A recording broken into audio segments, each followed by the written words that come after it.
드라마 탄금이 마침내 5월 16일 전편이 일괄 공개되며 많은 시청자들의 기대 속에서 베일을 벗었습니다.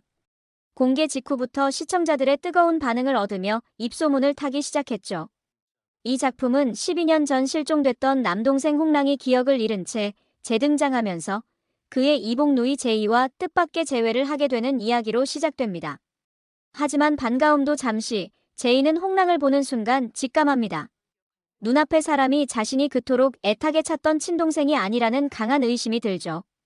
오랜 세월 마음속에 그려왔던 동생의 모습과는 어딘가 다른 이 남자. 가족을 알아보지 못할 리 없다는 제이의 확신은 점차 홍랑의 정체를 둘러싼 불안한 진실로 이어집니다. 이야기는 총 11부작으로 구성되어 있으며 전편이 한 번에 공개된 덕분에 몰아보기에 최적화되어 있었습니다. 일부 시청자들은 초반부를 빠르게 넘기며 후반부 결말을 먼저 확인하기도 했는데요. 원작을 접했던 이들도 10화 11화에서 벌어지는 충격적인 전개와 각색에는 크게 놀랄 수밖에 없었습니다. 단순한 복수극이나 가족 재회물이 아니라 기억, 정체성, 복수, 재물화이라는 키워드가 얽힌 다층적 서사를 담고 있었기 때문입니다. 특히 한평대군 역을 맡은 김재욱은 사실상 이 작품의 주인공이라 불릴 만큼 강렬한 존재감을 뿜어냅니다. 조보아와 이재욱의 중심 서사마저 흐려질 정도로 몰입감 넘치는 연기를 선보였죠. 김진아 작가의 각본은 원작과는 다른 방향으로 이야기를 재창조해 전통 사극에서 보기 어려운 다크 판타지적 색채와 정치 스릴러 요소를 가미했습니다. 진짜 홍랑은 어디에 있을까요? 드라마의 주요 반전은 홍랑의 정체에 있습니다.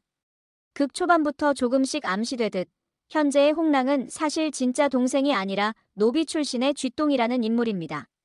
그는 과거 도망 중 붙잡혀 휘수라는 이름으로 불리게 되었고 무자비한 의식을 통해 인간 화지 그림이 새겨진 제물로 만들어졌습니다. 그의 등에 새겨진 작화는 단순한 문양이 아닌 계령제를 완성하기 위한 살아있는 부적이었던 셈이죠. 실제 홍랑은 어린 시절 제이를 위해 저주 인형을 치우다 머리를 부딪혀 사망했고 시신은 귀곡자라는 인물이 우물 속에 은닉하고 있었습니다. 귀곡자는 민상단에 의해 무참히 희생된 무녀들의 복수를 위해 진실을 숨긴 채 살아온 인물로 민상단의 악행을 알리기 위한 열쇠 역할을 하게 됩니다. 그리고 시청자들의 궁금증을 자아낸 화랑의 실체도 마침내 드러납니다. 바로 한평대군이 그 주인공이었고 그는 금기된 의식 계령제를 완성하여 신이 되려는 집념에 사로잡혀 있었던 인물이었습니다. 계령제는 6개의 부적 기륭화복, 다산, 부귀, 장수, 자연통리, 음양의 조화의 힘을 응축해 청동물에 녹여 울림을 전파하는 의식이며 그 제물로 쓰기 위해 그는 살아있는 그림인 홍랑을 노렸던 것이죠. 한평은 홍랑의 몸에 집착했고 심혈국에게 명령을 내려 어린아이들을 산채로 납치해 표백한 뒤 화지로 만들어 서린이라는 존재로 만들었습니다. 서린은 귀신이 아니라 살아있는 희생자들의 백색 시체였던 셈입니다. 이 설정은 시청자들에게 큰 충격을 안기며 단순한 미스터리 사극을 넘어서는 잔혹한 의식의 실체를 보여줍니다. 희생과 복수, 그리고 진실. 결국 홍랑은 자신이 계령제를 위한 부적 중 하나인 음양의 조화임을 인정하고 의식에 스스로 뛰어듭니다.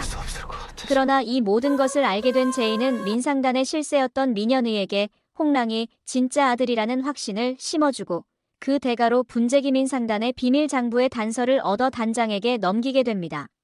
이로써 계령제는 무산되고 민상단의 부정이 만천하에 드러나게 되죠. 결국 심혈국은 그가 괴롭혔던 꽃님에게 끔찍한 최후를 맞고 죽음을 맞이합니다. 하지만 홍랑의 희생은 너무도 깊었습니다. 인간 화지로 살아온 그는 독성 후유증으로 인해 폐 기능이 망가지고 시력을 잃으며 발작을 반복하게 됩니다. 점점 죽어가는 몸으로 그는 마지막 힘을 다해 한평대군을 찾아가며 그를 직접 처단합니다. 복수는 끝났지만 그는 다시는 예전의 자신으로 돌아갈 수 없었습니다. 2년 후 열린 결말의 여운.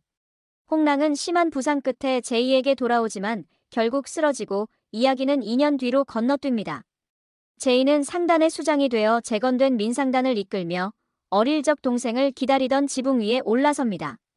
그리고 들려오는 익숙한 발소리. 뒤이어 제이야라는 낮고 따뜻한 목소리, 그건 분명 홍랑의 것이었습니다.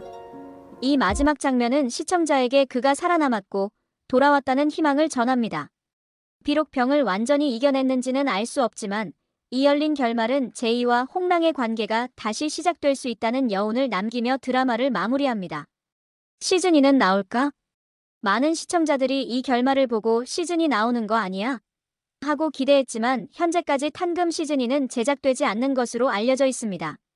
원작 소설 역시 이 지점에서 마무리되며 열린 결말은 이야기의 여운을 위한 장치로 해석되고 있습니다. 홍랑은 설인, 심열국, 한평대군이라는 세약의 축을 직접 무너뜨리며 복수에 성공했고 민현의는 아들의 죽음을 견디지 못한 채 삶의 균형을 잃고 폐인처럼 살아갑니다.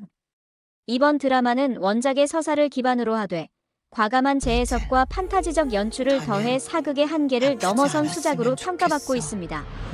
뛰어난 연기력, 웰메이드 연출, 숨막히는 구성으로 인해 OTT 플랫폼에서도 좋은 성적을 기록할 것으로 기대되며 오랜만에 등장한 완성도 높은 한국형 다크 사극이라는 평을 받고 있습니다. 다음 영상에서는 연출 스타일과 배우들의 숨은 매력까지 더 깊이 파헤쳐 볼게요. 구독과 좋아요 잊지 마시고요. 그럼 다음에 또 만나요.